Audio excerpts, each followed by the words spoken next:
everyone. Today we will discuss about the topic is cruciferi or brassicaceae family. Its common name is mustard family part first two. आज हम क्रूसीफेरी या Brassicaceae कुल, जिसे सामान्य रूप से सरसों कुल के नाम से जाना जाता है, पार्ट 1 में इस फैमिली के क्लासिफिकेशन, इम्पोर्टेंट कैरेक्टरिस्टिक्स और वेजिटेटिव कैरेक्टर्स को डिस्कस करेंगे। किसी भी फैमिली को पढ़ते समय हमें उसका एक फॉर्मेट बनाना आवश्यक होता है। यदि हम एक फॉर्मेट के अकॉर्डिंग उस फैमिली को पढ़ते हैं तो हमें फैमिली पढ़ने में आसानी होती है। और वो फॉर्मेट होता है कि सबसे पहले हमें उसका क्लासिफिकेशन पढ़ना चाहिए, उसके बाद उसके इम्पॉर्टेंट फीचर्स क्या हैं, फिर vegetative character, then reproductive character पढ़ना चाहिए।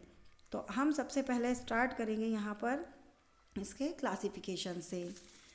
तो सबसे पहले वर्गीकरण में हम देखते हैं किंगडम प्लांटी, यानी कि प्लांट्स आते हैं इनके अंतर्गत, पौधे आते हैं, पादप जगत के अंतर्गत आता है यह। डिवीज़न मैग्नोलियोफाइटा होता है जिसमें पुष्पी पौधे, फ्लावरिंग प्लांट्स को रखा गया है। फिर इसके बाद हम डिवीज़न के बाद हम देख सकते हैं क्लास, यानी कि वर्ग डाइकोटिलिडन से। यदि हम डाइकोटिलिडन के कैरेक्टर देखें तो इसमें मूसला जड़ तंत्र यानी कि टेप रूट सिस्टम पाया जाता है। पत्तियों में जालिका व शिरा विन्यास यानी कि लीफ में रेटिकुलेट वेनेशन पाया जाता है। जालिका व शिरा विन्यास से तात्पर्य यह है कि पत्तियों में जाल बन जाता है, शिराएं एक दूसरे से निकलकर जाल का रूप ले लेती हैं, उसे जालिका व शिरा विन्यास कहा जाता है। और नेक्स्ट हम पॉइंट देख सकते हैं इसी में ही डाइकोटिलिडन्स के अंतर्गत ही कि इसमें जो फ्लावर्स आते हैं वह पेंटामेरस या टेट्रामेरस होते हैं, और जो सीड होते हैं उनमें 2 बीजपत्र पाए जाते हैं, यानी कि 2 कोटिलिडन्स प्रेजेंट होते हैं, इसलिए इसे डाइकोट कहा जाता है। तो यह एक प्रकार से द्विबीजपत्री फैमिली है, डाइकोट फैमिली है, जिसको हम आज पढ़ेंगे। इसके बाद हम देखेंगे तो सब क्लास पॉलीपेटेलियो होती है, जो कि यहाँ दर्शाई नहीं गई है, आप नोट कर सकते हैं। पॉलीपेटेली के कैरेक्टर में हम ये देखें कि इनमें कैलिक्स और करोला प्रेजेंट होते हैं, साथ ही जो पेटल्स होते हैं वह पॉली पेटलस टाइप के होते हैं, पृथक दली होते हैं, यानी कि जब पेटल्स स्वतंत्र हो, फ्री हो, तो उसको कहा जाता है पॉलीपेटलस कंडीशन।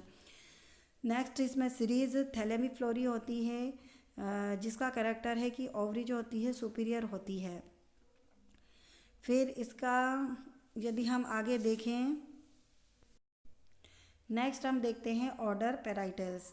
पेराइटल्स ऑर्डर नाम से ही स्पष्ट है कि इसमें ऐसे मेंबर्स होते हैं जिनकी ओवरी में पेराइटल प्लेसेंटेशन पाया जाता है, भित्ति लग्न बीजांड न्यास पाया जाता है। भित्ति लग्न बीजांड न्यास से तात्पर्य यह होता है कि जब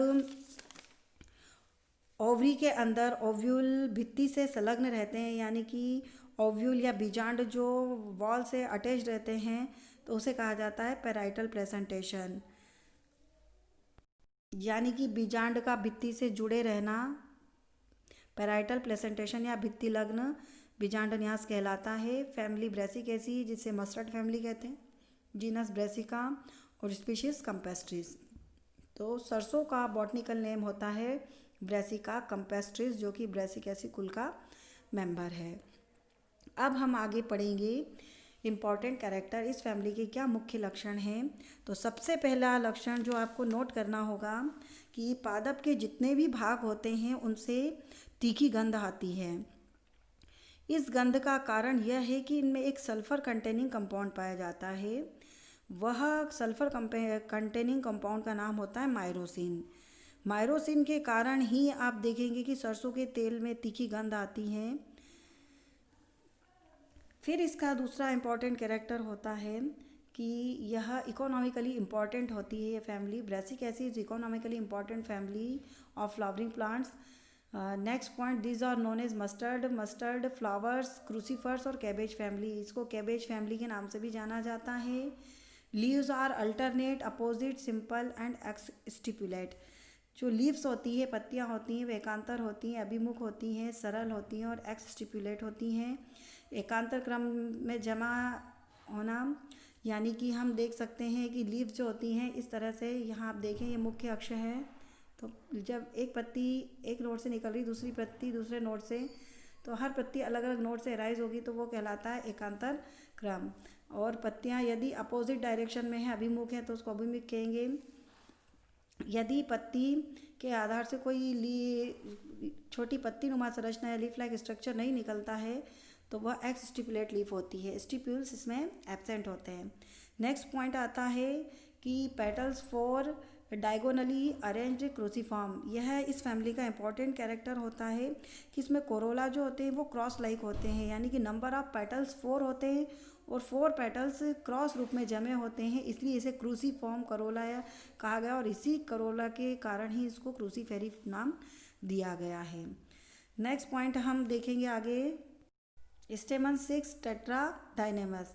यहाँ पर जो पुंकेसर होते हैं उनकी संख्या 6 होती हैं और टेट्राडाइनेमस यानी कि चतुर्दीर्घी होते हैं।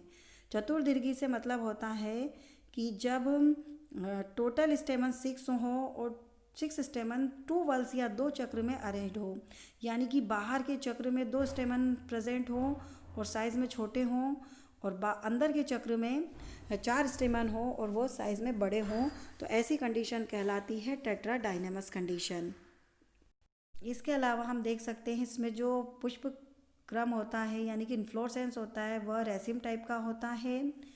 और एक और इम्पॉर्टेंट कैरेक्टर होता है कि इसमें ओवरी यूनिलॉक्यूलर होती है, यानी कि एक कोष्ठी होती है प्रारंभिक अवस्था में, लेकिन बाद में फॉल्स सेप्टम बनने के कारण या रेप्लम के कारण यह बाइलॉक्यूलर यानी कि द्विकोष्ठी हो जाती है। यह भी इस फैमिली के इम्पॉर्टेंट कैरेक्टर में ही आता है। अब नेक्स्ट पॉइंट हम देखेंगे, डिस्ट्रीब्यूशन यानी कि वितरण। इस कुल को सामान्य रूप से सरसों कुल के नाम से जाना जाता है। विलिस के अनुसार इस कुल के अंतर्गत विश्व भर में यानी कि पूरे संसार में 375 जेनेरा और 3200 स्पीशीज़ खोजी जा चुकी हैं। यह कॉस्मोपोलिटियन फैमिली है, यानी कि सर्वव्यापी कुल माना जाता है इसको, क्योंकि ऑल वर्ल्ड में फैले हुए होते हैं इसके प्लांट्स। और भारत में इसकी लगभग 51 या 50 इस जेनेरा हैं तथा 138 टू 140 तक इसकी जातियां खोजी जा चुकी हैं। ये इसके प्लांट्स जो होते हैं जनरली शीतोष्ण या टेम्परेट रीजन में पाए जाते हैं। टेम्परेट रीजन वह होता है जहाँ पर 6 महीने गर्मी पड़ती है और 6 महीने सर्दी होती है, वैसा स्थान शीतोष्ण एरिया कहलाता है। अब नेक्स्ट पॉइंट आता है वेजिटेटिव यानी कि वर्दी लक्षण। इसके अंतर्गत हम इसकी हैबिट, रूट, स्टेम, लीफ के बारे में डिस्कस करेंगे। फर्स्ट पॉइंट आता है habitat. Mostly plants are mesophytes. ज़्यादातर पौधे जो होते हैं मीजोफिटिक होते हैं, समुद्भिद होते हैं। और यहाँ पर मीजोफाइट्स से मतलब यह होता है कि a plant growing under condition of well balanced moisture supply. सामान्य आर्द्र मृदा एवं जलवायु में उगने वाले पौधे। सामान्य आर्द्र मृदा एवं जलवायु में उगने वाले पौधों को मीजोफाइट्स या समुद्भिद कहा जाता है। नेक्स्ट है habit. These are primarily herbaceous, mostly annual और पेरिनियल। ज़्यादातर पौधे जो होते हैं वो हर्बेशियस होते हैं और कुछ एक वर्षीय, द्विवर्षीय और बहुवर्षीय भी होते हैं। यहाँ पर हम देखेंगे कि कुछ स्पीशीज़ जैसे सुबुलेरिया एक्वेटिका ऐसा प्लांट होता है जो एक्वेटिक होता है, जलीय पौधा होता है। इसके अलावा कुछ स्पीशीज़ जैसे कुछ लेपिडियम है। लेपिडियम झाड़ी के रूप में पाया जाता है, श्रब्स के रूप में देखने को मिलता है। इसके पौधों में तीखी महक वाला तरल पदार्थ देखने को मिलता है। नेक्स्ट रूट सिस्टम यानी कि जड़ तंत्र। जैसा कि हमने आगे क्लासिफिकेशन में पढ़ा था कि इसमें क्लास जो होती है वह डाइकोटिलिडन होती है और जितने भी डाइकोटिलिडन फैमिलीज होती हैं उन सभी में जड़ टैप रूट होती है, मूसला जड़ तंत्र पाया जाता है। और मूसला जड़ तंत्र से हम यह समझें कि इस तरह का जो जड़ें होती हैं वह डीप पेनिट्रेट होती हैं, यानी कि अधिक गहराई तक जाती हैं। इनमें प्राइमरी ये जो जड़ होती है ये प्राइमरी रूट कहलाती है और इन प्राइमरी से सेकेंडरी और टर्शरी रूट्स एराइज होती हैं। इसको कहा जाता है मूसला जड़। इस फैमिली के कुछ मेंबर्स में जो जनरली कुछ पौधों में जनरली हम देखें कि भोजन संग्रहण के कारण ये मॉडिफाइड हो जाती हैं, यानी कि इनमें फूड स्टोरेज के कारण ये थोड़ी मॉडिफाइड हो जाती हैं। जैसे मूली में फ्यूजिफॉर्म या कॉनिकल तथा शलजम में कुंभी रूपी देखने को मिलता है। यानी कि मूली जो होती है वह फ्यूजिफॉर्म में पाई जाती है या कॉनिकल फॉर्म में पाई जाती हैं। तो ये सब जो होते हैं फूड स्टोरेज रूट्स होती हैं जो अंडरग्राउंड होती हैं, वो ये इसी फैमिली के मेंबर हैं, जैसे मूली, शलजम आदि। फिर हम आगे देखें तो इसके अंतर्गत यहाँ हम देख सकते हैं कि वेजिटेटिव कैरेक्टर में अगला पॉइंट आ जाता है स्टेम यानी कि तना। तना generally aerial, erect, soft, solid, cylindrical, covered with unicellular hair, few biennial members produce rosette of radical leaves in first year and the second year flowering shoot appear। जो तना होता है वह वायवी होता है, सीधा होता है, शाकीय, साथ ही शलजम, मूली आदि में तना छोटा व कंडेंस्ड यानी कि संघनित होता है। जो गाढ़ गोभी होती है में तना कुछ भाग भोजन संग्रहण के कारण काफ़ी फूलकर ट्यूबरस फॉर्म में आ जाता है। और कुछ ऐसे मेंबर्स होते हैं जो द्विवर्षीय होते हैं, जिनमें फर्स्ट ईयर में रोजेट ग्रोथ होती है, रोजेट लाइक होते हैं और रेडिकल लीव्स आती हैं फर्स्ट ईयर में, और सेकेंड ईयर में उनमें फ्लावरिंग या शूट अपेयर होती है, शूट दिखाई देती हैं। नेक्स्ट पॉइंट वेजिटेटिव कैरेक्टर का लास्ट पॉइंट आता है लीफ यानी कि पत्ती। Leaves are simple, entire, pinnate, exstipulate, unicostate, reticulate, venation. The leaves may be cauline और रेडिकल। कॉलिन लीव्स अल्टरनेट और रेयरली अपोजिट अरेंजमेंट। यहाँ पर जो पत्तियाँ हैं वह अनुपर्णी होती है, अनुपर्णी होती हैं, सवृंती यानी कि पिट्यूलेट होती हैं, पत्ती में डंठल पाया जाता है, एकांतर होती है, सरल पत्तियाँ इस कुल में देखने को मिलती हैं। लेकिन कुछ पौधों में मूलांकुर प्रकार की या स्तंभीय प्रकार की पत्तियाँ भी पाई जाती हैं। यहाँ पर हमें दो पॉइंट्स को डिस्कस करना होगा कि फर्स्ट पॉइंट दिया है कॉलिन और रेमिल। कॉलिन लीव्स यानी कि स्तंभी पत्ती, जिससे यह तात्पर्य होता है, इसका मतलब होता है कॉलिन का कि जब पत्तियां स्तंभ से एराइज होती हैं, स्तंभ से निकलती हैं, तो उसको स्तंभी पत्ती कहा जाता है। और रेमेल टाइप की लीव्स में जब पत्तियां शाखीय होती हैं, शाखाओं से निकलती हैं, तो उसको कहा जाता है रेमल टाइप की लीव्स। तो यहाँ पर रेमल शो नहीं हो रहा है, पर आप इस पॉइंट को नोट कर सकते हैं। यहाँ हम देखें सरसों में जो लीफ होती है वह वीणाकार होती है, यानी कि लायरेट टाइप की लीफ होती है, जिसमें कटे फटे पर्णफलक, शीर्ष का पर्ण लोब सबसे बड़ा तथा आधार की ओर मध्य शिरा के दोनों ओर छोटे छोटे आकृति वाले पर्णफलक पालियाँ दिखाई देती हैं। यानी कि इस तरह का जो अरेंजमेंट होता है वह सरसों में देखने को मिलता है, वहाँ वीणाकार पत्ती सरसों में पाई जाती है।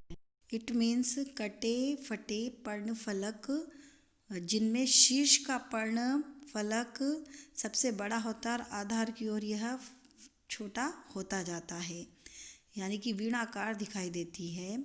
इंटायर का मतलब होता है कि एक समान एवं चिकना पर्ण उपांत।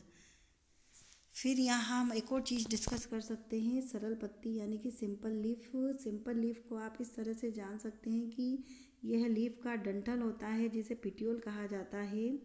और सपोज़ ये कोई लीफ है, तो लीफ के जो कटे, जनरली सिंपल लीफ में जो किनारे होते हैं वो कटे फटे नहीं होते हैं, परंतु यदि लीफ में पत्ती के किनारे कटे फटे हों, लेकिन ये कटे फटे किनारे मध्य शिरा को टच ना करें, ये यहाँ पर ये मध्य शिरा दिखाई दे रही है, इसको कहा जाता है मिड रिब।